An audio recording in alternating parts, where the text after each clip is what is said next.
Comunismo não funciona nem mesmo em pequenos negócios. Este é o Visão Libertária, sua fonte de informações descentralizadas e distribuídas. Esse artigo foi escrito por Quintessência, revisado por historiador libertário e narrado por Coreia com K. A cafeteria The Anarchist, sediada em Toronto, no Canadá, e que se gabava de ser uma empresa comunista, fechou as portas depois de apenas um ano de funcionamento. Inaugurada em março do ano passado, o empreendimento, que tinha como slogan "Pague quanto puder", acabou sucumbindo às forças do mercado capitalista malvadão. O estabelecimento se classificava como um café, loja e espaço comunitário radical anticapitalista e anticolonial em terras roubadas. Mas na verdade, a cafeteria nem era tão comunista assim, mas nós já vamos chegar nesse ponto. Embora tenha obtido uma fama considerável quando de sua inauguração, logicamente por conta de sua proposta, o negócio acabou se mostrando inviável. Quem poderia imaginar isso, não é mesmo? Apesar do fechamento da cafeteria, o seu proprietário, Gabriel Sims Fewer, afirmou que a experiência foi todo um tremendo sucesso. Bem, é isso que eu chamo de ponto de vista alternativo. De qualquer forma, Sims Fewer justificou a falência da cafeteria em uma declaração feita alguns dias atrás. Segure-se na cadeira para ouvir a brilhante explicação dada pelo proprietário para o fracasso do seu empreendimento. Lá vai.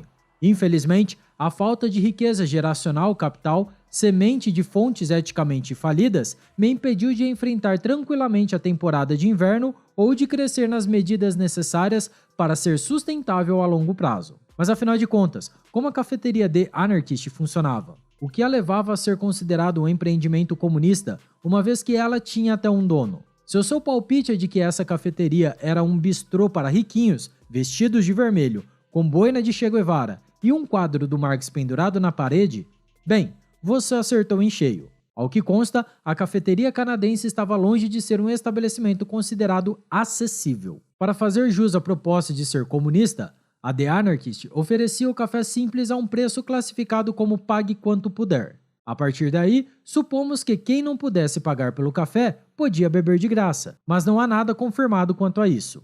Outras bebidas mais sofisticadas, como chás e cafés expressos, além de outros produtos típicos de padaria, como doces e bolos, também eram oferecidos no café. Nesse caso, porém, as pessoas tinham que pagar. De acordo com o proprietário, essa cobrança servia para compensar a receita que o estabelecimento perdia com o café coado e que era servido a preços subsidiados. Pois é.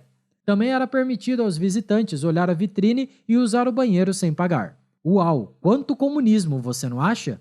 O café comunista ainda tinha um espaço dedicado a obras literárias de autores socialistas, camisas e outros itens. Tudo vendido, é claro. Olhando assim, fica difícil defender a ideia de que a cafeteria realmente segue a doutrina em que seu proprietário acredita. Mesmo assim, não se pode negar que, no fim das contas, essa mentalidade comunista, ainda que não colocada em prática, acabou cobrando do estabelecimento o seu preço.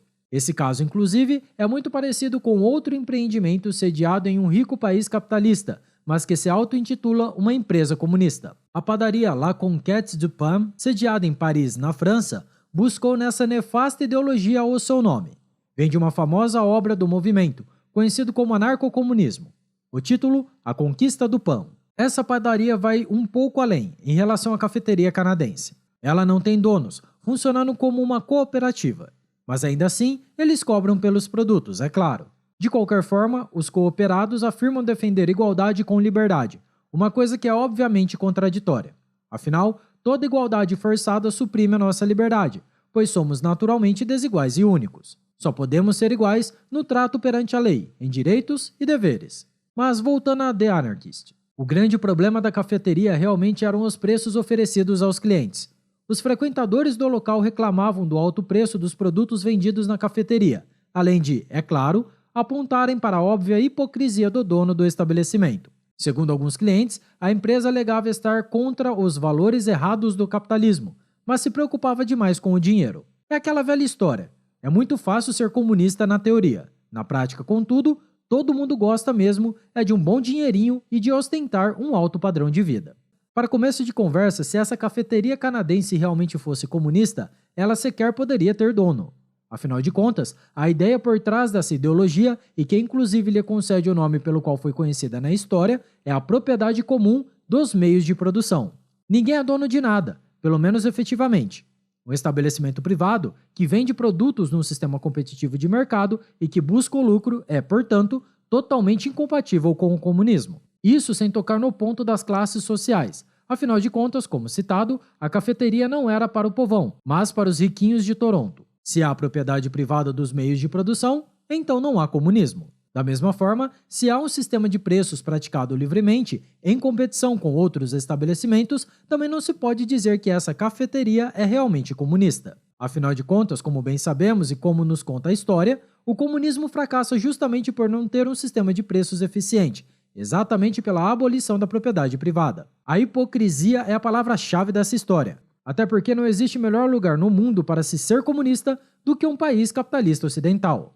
Ruim mesmo é ser comunista onde a ideologia foi implantada na prática, como na Venezuela, local onde nenhum simpatizante da esquerda escolhe morar.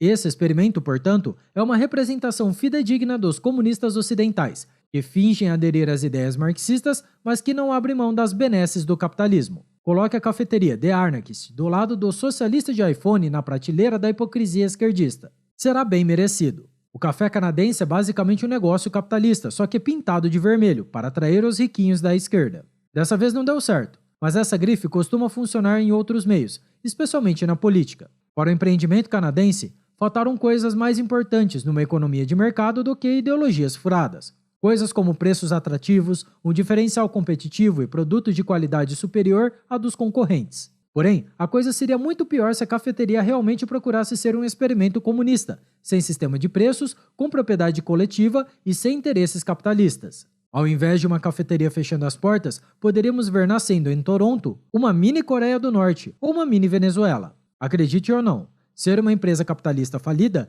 é muito melhor do que essa alternativa, porque a empresa falida não te obriga a forçar a pagar suas dívidas. De qualquer forma, não se pode negar que o comunismo tem sim algum grau de responsabilidade na falência da cafeteria The Anarchist. Por mais que o estabelecimento tenha se sujeitado às regras de mercado que seu dono diz criticar, o fato é que a própria essência do ideal comunista pode ter feito o empreendimento falir. Se o proprietário realmente encara o mundo sob um olhar socialista, ele é incapaz de compreender o que faz a riqueza ser criada e distribuída na sociedade, ou seja, o perfeito equilíbrio do mercado. Esse é o grande erro do socialismo, e que acontece tanto no cenário micro, empresas falindo por pura inépcia dos seus controladores, quanto no macro, países sendo lançados na miséria por conta de seus governantes. A cafeteria canadense vai se tornar apenas uma nota de rodapé no livro dos fracassos comunistas.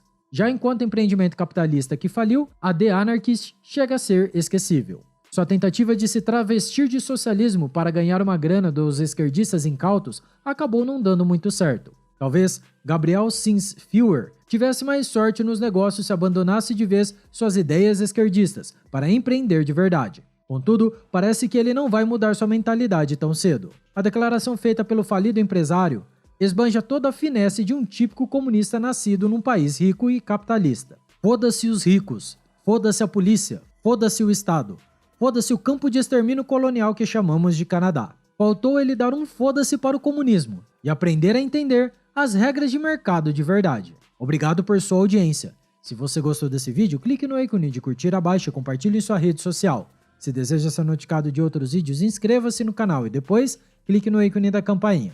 Escreva artigos você também, acesse visãolibertaria.com. Até a próxima, tchau, obrigado.